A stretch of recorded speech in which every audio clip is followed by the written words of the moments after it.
بسم اللہ الرحمن الرحیم۔ السلام علیکم ورحمۃ اللہ وبرکاتہ۔ معزز ناظرین، رمضان میں قرآن شریف پڑھتے وقت یہ 3 غلطیاں کبھی مت کرنا۔ قرآن کریم وہ واحد کتاب ہے جس کے ایک حرف کی تلاوت پر 10 نیکیاں ملتی ہیں۔ حضرت عبداللہ بن مسعود رضی اللہ تعالیٰ عنہ روایت کرتے ہیں، جس نے کتاب اللہ کا ایک حرف پڑھا ہے اس کے لیے ایک حرف کے عوض ایک نیکی ہے اور ایک نیکی کا ثواب 10 گنا ہوتا ہے۔ میں نہیں کہتا الف لام میم ایک حرف ہے، بلکہ الف ایک حرف، لام ایک حرف اور میم ایک حرف ہے۔ تلاوت قرآن افضل ترین عبادات میں سے ہے۔ حضرت نعمان بن بشیر رضی اللہ تعالیٰ عنہ بیان کرتے ہیں کہ حضور پاک صلی اللہ علیہ وآلہ وسلم نے فرمایا، میری امت کی سب سے افضل ترین عبادت تلاوت قرآن پاک ہے۔ یہ عظیم کتاب جس کی تلاوت کی بے پناہ فضیلت ہے، رمضان المبارک کے بابرکت مہینے میں نازل ہوا۔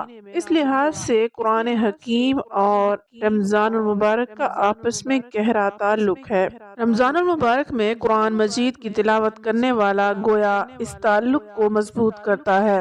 حضور پاک صلی اللہ علیہ وآلہ وسلم کی متعدد احادیث مبارکہ اس بات کی دلیل ہیں کہ آپ صلی اللہ علیہ وآلہ وسلم رمضان المبارک میں قرآن حکیم کی تلاوت فرماتے اور حضرت جبرائیل امین علیہ السلام کو سناتے۔ حضرت عبداللہ بن عباس رضی اللہ تعالیٰ عنہ سے مروی ہے، حضرت جبرائیل امین رمضان میں آپ صلی اللہ علیہ وآلہ وسلم سے ملاقات کرتے اور آپ صلی اللہ علیہ وآلہ وسلم کے ساتھ قرآن پاک کا دور کرتے۔ مزید روز قیامت تلاوت قرآن کا اہتمام کرنے والوں اور اس کے معنی سمجھنے والوں کی شفاعت خود قرآن کریم فرمائے گا۔ حضرت عبداللہ بن عمر رضی اللہ تعالیٰ عنہ بیان کرتے ہیں کہ حضور پاک صلی اللہ علیہ وآلہ وسلم نے فرمایا، قیامت کے دن روزہ اور قرآن دونوں بندے کے لیے شفاعت کریں گے۔ روزہ کہے گا، اے میرے رب، میں نے اس شخص کو دن کے وقت کھانے پینے اور دوسری نفسانی خواہشات سے روکا، بس تو اس شخص کے متعلق میری شفاعت قبول فرما۔ قرآن کہے گا، اے میرے رب، میں نے اس شخص کو رات کے وقت جگائے رکھا، بس اس کے متعلق میری شفاعت قبول فرما۔ آپ صلی اللہ علیہ وآلہ وسلم نے فرمایا، ان دونوں کی شفاعت قبول کی جائے گی۔ رمضان المبارک کا مہینہ شروع ہونے والا ہے۔ رمضان میں قرآن مجید پڑھنے کا شوق ہمارے اندر بہت زیادہ ہو جاتا ہے۔ جیسے ہی رمضان کا مہینہ آتا ہے، ہم لوگ یہ چاہتے ہیں کہ ہم زیادہ سے زیادہ قرآن پاک پڑھیں۔ روزے کے بعد جو سب سے اہم عبادت ہے رمضان کے مہینے کی، وہ قرآن مجید کی تلاوت ہے۔ لیکن قرآن مجید کی تلاوت کرتے ہوئے کچھ باتوں کا خیال رکھنا بہت ضروری ہے۔ کہیں ایسا نہ ہو کہ ہم قرآن مجید زیادہ پڑھنے کے چکر میں وہ غلطیاں کر بیٹھیں جس سے ہمیں ثواب تو دور کی بات، قرآن پاک پڑھنا ہمارے لیے وبال بن جائے۔ جب ہم زیادہ قرآن پاک پڑھتے ہیں تو زیادہ کے چکر میں ہم قرآن مجید کو اچھے انداز میں نہیں پڑھ رہے ہوتے۔ ہم قرآن مجید کو جلدی جلدی پڑھ رہے ہوتے ہیں کہ پڑھتے ہوئے قرآن مجید کے الفاظ کٹ جاتے ہیں، تو پھر یہ طریقہ مناسب نہیں ہے۔ قرآن مجید پڑھیں تو اس بات کا خیال رکھیں کہ قرآن مجید کے جو الفاظ ہیں وہ بالکل صاف نکل رہے ہوں، کیونکہ جلدی میں اگر زیر زبر کی بھی غلطی ہو جائے وہ آیت بگڑ جائے گی اور اس کا ترجمہ بالکل بدل جاتا ہے۔ تو قرآن پاک پڑھتے وقت اس بات کا خیال رکھنا ضروری ہے۔ بعض لوگ بڑے فخر سے بتاتے ہیں کہ میں تو 10 منٹ میں پارہ پڑھ لیتا ہوں۔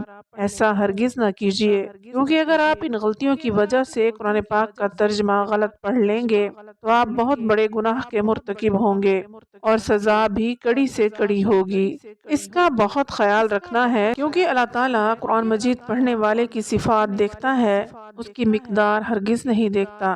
حدیث میں آتا ہے کہ جو شخص قرآن مجید کو پڑھ رہا ہو لیکن زبان اس کا ساتھ نہیں دے رہی ہو، لیکن وہ پڑھنے کی کوشش کر رہا ہے، اٹک رہا ہے، اللہ کے نبی صلی اللہ علیہ وآلہ وسلم نے ارشاد فرمایا، اجر ملتا ہے۔ جیسا کہ ارشاد ہے کہ اے حبیب صلی اللہ علیہ وآلہ وسلم، قرآن کو وقوف، اعراب، تمام کیفیات، مفہوم، معنی کے ساتھ خوب ٹھہر ٹھہر کر پڑھ، ہم عنقریب آپ صلی اللہ علیہ وآلہ وسلم پر ایک بڑا فرمان جاری کریں گے۔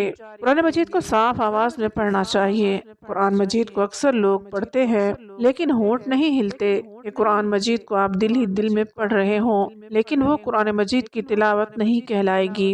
اس لیے آپ اگر قرآن مجید پڑھ رہے ہوں، چاہے آہستہ ہو چاہے زور سے ہو، لیکن لفظوں کی ادائیگی آپ کی زبان سے ہونا ضروری ہے، جیسا کہ قرآن مجید میں ارشاد ہے، اور قرآن کو ہم نے جدا جدا کر کے اتارا تاکہ آپ لوگ ٹھہر ٹھہر کر پڑھیں، اور ہم نے اسے رفتہ رفتہ حالات کے مطابق اتارا ہے۔ بظاہر قرآن پاک کھلا ہوا ہے اور آپ کے ہونٹ ہل رہے ہیں، نہ زبان چل رہی ہے، تو دیکھنے میں ایسا لگے گا کہ لفظوں کی مکمل ادائیگی نہیں ہو رہی۔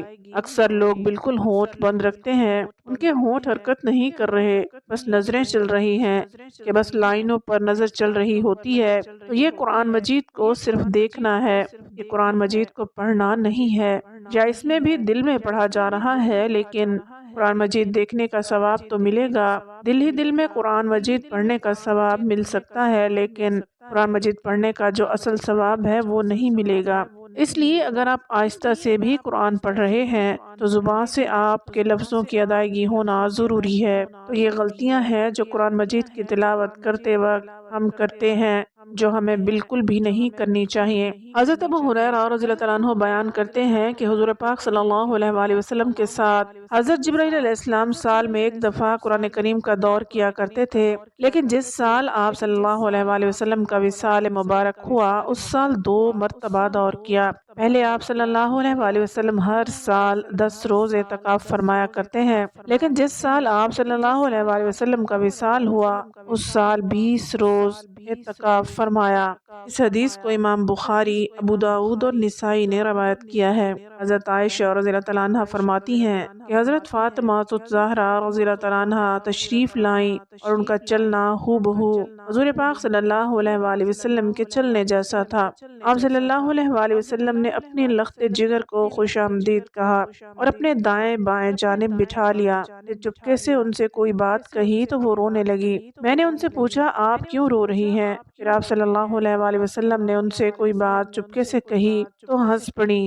بس میں نے کہا آج کی طرح میں نے خوشی کو غم میں اتنے نزدیک کبھی نہیں دیکھا۔ اب میں نے حضرت فاطمہ الزہرا رضی اللہ تعالیٰ عنہ سے پوچھا آپ سے حضور صلی اللہ علیہ وآلہ وسلم نے کیا فرمایا تھا؟ انہوں نے جواب دیا میں رسول پاک صلی اللہ علیہ وآلہ وسلم کے راز کو ظاہر نہیں کر سکتی۔ جب حضور پاک صلی اللہ علیہ وآلہ وسلم کا وصال ہو گیا تو میں نے ان سے اس کے بارے میں پوچھا تو انہوں نے جواب دیا آپ صلی اللہ علیہ وآلہ وسلم نے مجھ سے یہ سرگوشی کی تھی کہ جبرائیل علیہ السلام ہر سال میرے ساتھ قرآن مجید کا ایک بار دور کیا کرتے تھے، لیکن اس سال 2 مرتبہ دور کیا ہے۔ میرا خیال یہی ہے کہ میرا وقت وصال آ پہنچا ہے، اور بے شک میرے گھر والوں میں سے تم ہو جو سب سے پہلے مجھ سے ملو گی۔ اس بات نے مجھے رلا دیا۔ پھر آپ صلی اللہ علیہ وآلہ وسلم نے فرمایا کیا تم اس بات پر راضی نہیں کہ تم تمام جنتی عورتوں کی سردار ہو یا تمام عورتوں کی سردار ہو؟ اس بات پر میں ہنس پڑی۔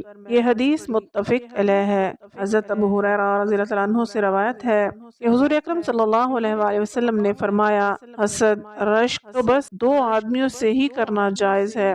پہلا وہ شخص جسے اللہ تعالیٰ نے قرآن پڑھنا سکھایا تو وہ رات اور دن کی اوقات میں یعنی صبح شام کثرت سے اس کی تلاوت کرتا ہے، قرآن پاک پڑھتے ہوئے سنتا ہے تو کہہ اٹھتا ہے کاش مجھے بھی اس کے مثل قرآن عطا کیا جاتا تو میں بھی اسی طرح عمل کرتا جس طرح یہ کرتا ہے۔ اور دوسرا وہ شخص جسے اللہ تعالیٰ نے مال بخشا ہے اور وہ اسے اللہ تعالیٰ کی راہ میں صرف کرتا ہے، دوسرا شخص اسے دیکھ کر کہتا ہے کاش مجھے بھی اتنا مال ملتا جتنا اسے ملا تو میں بھی اس طرح عمل کرتا جس طرح یہ عمل کرتا ہے۔ یہ حدیث متفق علیہ ہے۔ حضرت عبداللہ بن عمر رضی اللہ تعالیٰ عنہ بیان کرتے ہیں کہ رسول پاک صلی اللہ علیہ وآلہ وسلم نے فرمایا روزہ اور قرآن بندے کے لیے قیامت کے دن شفاعت کریں گے۔ روزہ کہے گا، اے میرے رب، میں نے اسے کھانے پینے اور خواہش نفسانی سے روکا ہے، لہٰذا اس کے لیے میری شفاعت قبول فرما۔